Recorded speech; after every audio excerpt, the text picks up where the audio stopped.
আজি হৈছে 8 জানুৱাৰী। আজি সন্ধিয়াৰ কেইটামান খবৰ আপোনালোকলৈ লৈ আহিছোঁ। আপোনালোকে ভিডিঅ'টো শেষলৈকে চাব বুলি আশা কৰিছোঁ। শেষত আপোনালোকে ভিডিঅ'টো চাই আপোনালোকৰ মতামত কমেণ্টৰ জৰিয়তে জনাব। আৰু প্ৰথম খবৰটো হৈছে বিৰোধীৰ প্ৰভাৱ মই দেখা নাই। তো বিৰোধীৰ প্ৰভাৱ দেখা নাই। তো তেনেদৰে জনাইছে মহিলাসকলে যে কংগ্ৰেছৰ দিনত একোৱেই পোৱা নাছিল। তো প্ৰথমটো ৰাজনীতিক খবৰ আপোনালোকলৈ আগবঢ়াইছোঁ সকলোখিনি। তো বিৰোধীৰ প্ৰভাৱ মই দেখা নাই বুলি তেনেদৰে মন্তব্য ৰাখিছে। আৰু মহিলাসকলে কংগ্ৰেছৰ দিনত একোৱেই পোৱা নাছিল বুলি তেনেদৰে মাননীয় মুখ্যমন্ত্ৰী মহোদয়ে কৈছে। তো মুখ্যমন্ত্ৰী মহোদয়ে এতিয়া যিহেতু আপোনালোকে গম পাইছে সমষ্টিয়ে মুখ্যমন্ত্ৰী মহিলা উদ্যমিতা আঁচনি চেক বিতৰণ কৰাৰ সমান্তৰালকে আৰু বিভিন্ন কাৰ্যসূচীত তেনেদৰে অংশগ্ৰহণ কৰি আছে। আৰু যিহেতু এতিয়া 26ৰ নিৰ্বাচনলৈ বহুত এটা বেছি দিন নাই, মাজত মাত্ৰ কেইটামান মাহ আছে, কেইটামান মানে আৰু পালেহি সেইখিনি। তো তেনেস্থলত এতিয়া সেইখিনি নিৰ্বাচনী প্ৰচাৰ তেনেদৰে সেইখিনি চলাই আছে লাহেকৈ। তো মাননীয় মুখ্যমন্ত্ৰী মহোদয়ে ক'লে যে বিৰোধী প্ৰভাৱ মই দেখা নাই, মহিলাসকলে কংগ্ৰেছৰ দিনত একোৱেই পোৱা নাছিল। তো তেনেদৰে মাননীয় মুখ্যমন্ত্ৰী মহোদয়ে জনালে। নেক্সটটো খবৰ হৈছে আজি লখিমপুৰত মুখ্যমন্ত্ৰী মহোদয়ৰ দ্বিতীয় দিনৰ কাৰ্যসূচী। তো মাননীয় মুখ্যমন্ত্ৰী মহোদয়ে আজি তেওঁৰ কাৰ্যসূচী হৈছে লখিমপুৰত, আৰু আজি দ্বিতীয় দিনা তেওঁ কাৰ্যসূচী তেওঁ বিভিন্ন যি কাৰ্যসূচী লৈ গৈছিলে আজি দ্বিতীয় দিনা তেওঁ কাৰ্যসূচীত অংশগ্ৰহণ কৰিছে। নেক্সটটো খবৰ হৈছে মই কামাখ্যা মন্দিৰলৈ যাব নালাগে বুলি পৃথিৱীত কোনোদিনেই কোৱা নাই। তো এতিয়া আগন্তুক নিৰ্বাচন যিহেতু দিন যিমান ওচৰ চাপিছে, তো এনেকুৱা ধৰণৰ খবৰবিলাক বহুত বেছি এটা তেনেকুৱা ধৰণৰ চৰ্চা হৈ আছে। তো এজন মন্ত্ৰী আজি যদি এনেদৰে ক'লে, কাইলৈ বিধায়ক এজনে এনেদৰে ক'ব, শাসক বিৰোধীৰ মাজত এনেকুৱা ধৰণৰ এইখিনি চলি আছে। তো এতিয়া কামাখ্যালৈ যোৱা নোযোৱালৈ, তেনেদৰে মন্দিৰলৈ যোৱা নোযোৱালৈ কেনেদৰে অখিল গগৈ ডাঙৰীয়াই কৈছিলে, তাৰ আকৌ সেইখিনি প্ৰত্যুত্তৰ পোৱাৰ পাছত আকৌ অখিল গগৈ ডাঙৰীয়াই কেনেদৰে ক'লে এইখিনি যে মই কামাখ্যা মন্দিৰলৈ যাব নালাগে বুলি কোৱাই নাই পৃথিৱীত কোনোদিনে। তো তেনেদৰে অখিল গগৈ ডাঙৰীয়াই মন্তব্য ৰাখিছে। তো আগৰখিনিতো আপোনালোকে গম পাইছে কেনেদৰে কি কৈছিলে, সেইখিনি আপোনালোকে নিশ্চয় চাইছে। নেক্সটটো খবৰ হৈছে আজি ৰাইজৰ দলৰ প্ৰতিষ্ঠা দিৱস। তো আজি হৈছে ৰাইজৰ দলৰ প্ৰতিষ্ঠা দিৱস, আৰু এইখিনি তেওঁলোকে সেইখিনি কাৰ্যসূচী ৰাখিছে বিভিন্ন। তো আৰু যিহেতু এতিয়া আগন্তুক নিৰ্বাচনো আহি আছে, বিশেষকৈ নিৰ্বাচনৰ যি তেওঁলোকে সেইখিনি কেনেদৰে কি কৰিব সেইখিনিৰ ওপৰত বিশেষ তেনেদৰে সেইখিনি তেওঁলোকৰ আলোচনা নিশ্চয় হ'ব। তো এতিয়া আজি হৈছে ৰাইজৰ দলৰ প্ৰতিষ্ঠা দিৱস। নেক্সটটো খবৰ হৈছে 15 ফেব্ৰুৱাৰীত প্ৰাৰ্থীৰ নাম ঘোষণা কৰিব।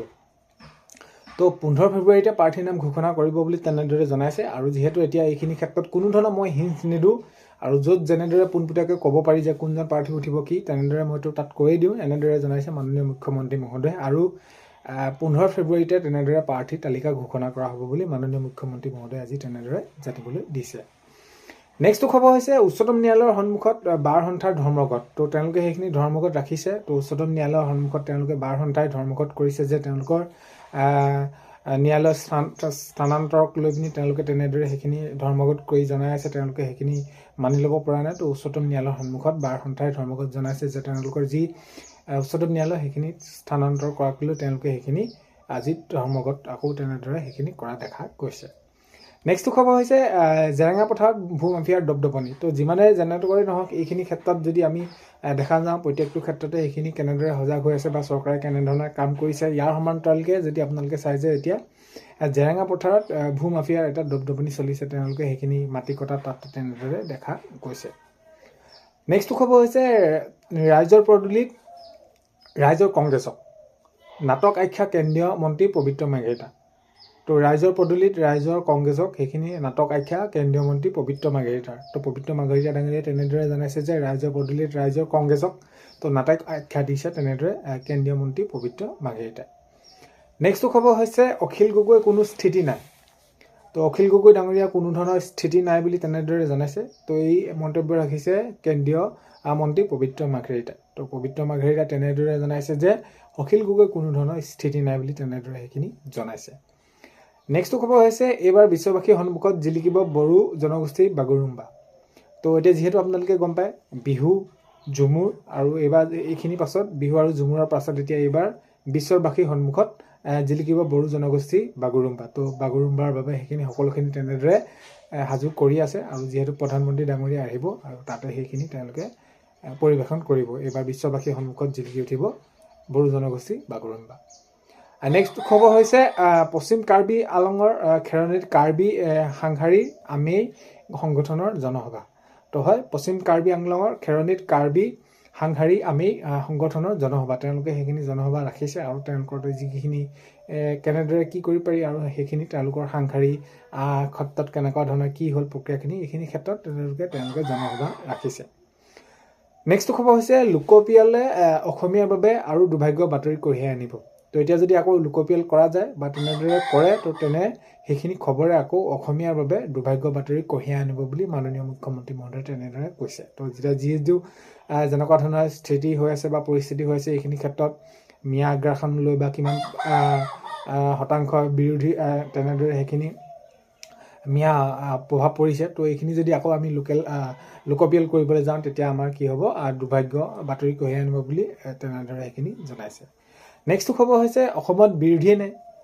তেতিয়া অসমত আৰু বিৰোধী বুলিবলৈ নাই তেনেকুৱা ধৰণৰ। তো আগন্তুক যি নিৰ্বাচন আহিছে আমি তাত দেখা যাব আৰু আমাক এইখিনি এনেদৰে জনাইছে মাননীয় মুখ্যমন্ত্ৰী মহোদয়ে বিৰোধী নাই আৰু এইখিনি ক্ষেত্ৰত বিৰোধী থাকিলেও থকা নথকা একো কোনো কথা নাই, মুঠতে বিৰোধী নাই এনেদৰে জনাইছে আৰু তেওঁলোকৰ কোনো ধৰণৰ প্ৰভাৱ দেখা নাই বুলি তেনেদৰে কৈছে। নেক্সটটো খবৰ হৈছে তেজপুৰৰ দোলাবাৰীৰ প্ৰশাসনৰ উচ্ছেদ। তো তেজপুৰত আকৌ আজি সেইখিনি উচ্ছেদ অভিযান তেনেদৰে চলি আছে আৰু মাননীয় মুখ্যমন্ত্ৰী মহোদয়ে স্পষ্টকৈ এইখিনি ক্ষেত্ৰত জনাইছে যে উচ্ছেদ প্ৰক্ৰিয়া হৈ আছে আৰু আগন্তুক সময়তো উচ্ছেদ সেইখিনি চলিয়ে থাকিব বুলি তেনেদৰে জনাইছে। আৰু যদি আমি আজি দেখা যায় তেনেহ'লে তেজপুৰৰ দোলাবাৰীত প্ৰশাসনৰ সেইখিনি উচ্ছেদ চলি আছে। নেক্সট খবৰ হৈছে মহানগৰী সোণাপুৰত বস্ত্ৰ বিভাগৰ ৰাষ্ট্ৰীয় সন্মিলন। তো আজি মহানগৰী সোণাপুৰত বস্ত্ৰ বিভাগৰ ৰাষ্ট্ৰীয় সন্মিলন তেনেদৰে সেইখিনি হোৱা দেখা গৈছে বা সেইখিনি তেওঁলোকে আয়োজন কৰিছে। নেক্সট খবৰ হৈছে বিজেপিয়ে কৰিব নোৱাৰা কামবোৰ আমি কৰিম বুলি এনেদৰে জনাইছে। তো এতিয়া যিহেতু শাসক বিৰোধীৰ মাজত তেনেদৰে সেইখিনি চলিয়ে থাকে আৰু এইখিনি ক্ষেত্ৰত এতিয়া গৌৰৱ গগৈ ডাঙৰীয়াই কৈছে যে বিজেপিয়ে যিসমূহ কাম কৰিব পৰা নাই সেইখিনি আমি কৰিম বুলি তেনেদৰে সেইখিনি সংকল্প লৈছে বা এইখিনি কথা তেনেদৰে জনাইছে গৌৰৱ গগৈ ডাঙৰীয়াই। নেক্সট খবৰ হৈছে ৰাজ্যত অব্যাহত আছে ভোটাৰ তালিকাৰ বিশেষ পুনৰীক্ষণ। তো এতিয়া যিহেতু আপোনালোকে গমে পায় যদি আপোনালোকৰ ভোটাৰ কাৰ্ডখন কিবা সংশোধন কৰিব লগা হৈছে বা আপোনালোকৰ কিবা নাম ভুল হৈছে বা কোনোবা মৃত ব্যক্তি হ'ল তো এইখিনি ক্ষেত্ৰত এতিয়া ৰাজ্যত BLOৱে তেনেদৰে কি কৰি আছে বা বিভাগৰ কৰ্তৃপক্ষই ৰাজ্যত এইখিনি অব্যাহত ভোটাৰ তালিকাৰ বিশেষ পুনৰীক্ষণ তেনেদৰে হৈ আছে। নেক্সট খবৰ হৈছে হিন্দু ধৰ্মৰ মাজত ভাগ কৰাটোৱে অখিল গগৈৰ একমাত্ৰ এজেণ্ডা বুলি তেনেদৰে জনাইছে। তো একমাত্ৰ এজেণ্ডা হৈছে হিন্দু ধৰ্মৰ মাজত ভাগ কৰাটোৱে অখিল গগৈ সেইখিনি মূল এজেণ্ডা বুলি পবিত্ৰ মাৰ্ঘেৰিটা ডাঙৰীয়াই তেনেদৰে সেইখিনি জনাইছে।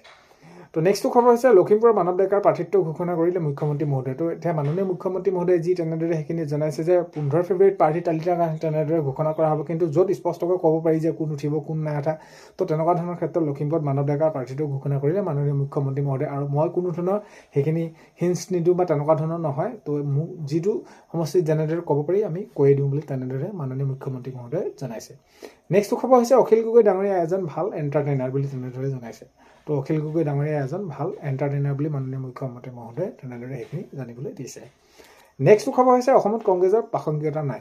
তো এইখিনি ক্ষেত্ৰত জনাইছে যে অসমত কংগ্ৰেছৰ কোনো ধৰণৰ প্ৰাসংগিকতা নাই বুলি তেনেদৰে জনাইছে। তো আজি ভিডিঅ'টোত এইখিনি আপোনালোকক খবৰ জনালোঁ। আপোনালোকে ভিডিঅ'টো শেষলৈকে চোৱাৰ বাবে বহুতেই বেছি ধন্যবাদ। এইখিনিতে আপোনালোকক এটা অনুৰোধ কৰিম, চেনেলটোলৈ যদি আপোনালোক নতুনকৈ আহিছে চেনেলটো ছাবস্ক্ৰাইব কৰাৰ লগতে কাষতে থকা বেল আইকনটো প্ৰেছ কৰি অল কৰি থ'ব যাতে নতুন এটা ভিডিঅ' দিয়াৰ লগে লগে আপোনালোকে আগতীয়াকৈ চাবলৈ পায়। যদি ভিডিঅ'টো চাই ভাল পায় লাইক এটা কৰি দিব আৰু শ্বেয়াৰ কৰি দিব বুলি আশা কৰিলোঁ। অন্য এটা ভিডিঅ'তে লগ পোৱাৰ খাই আজিলৈ বাই।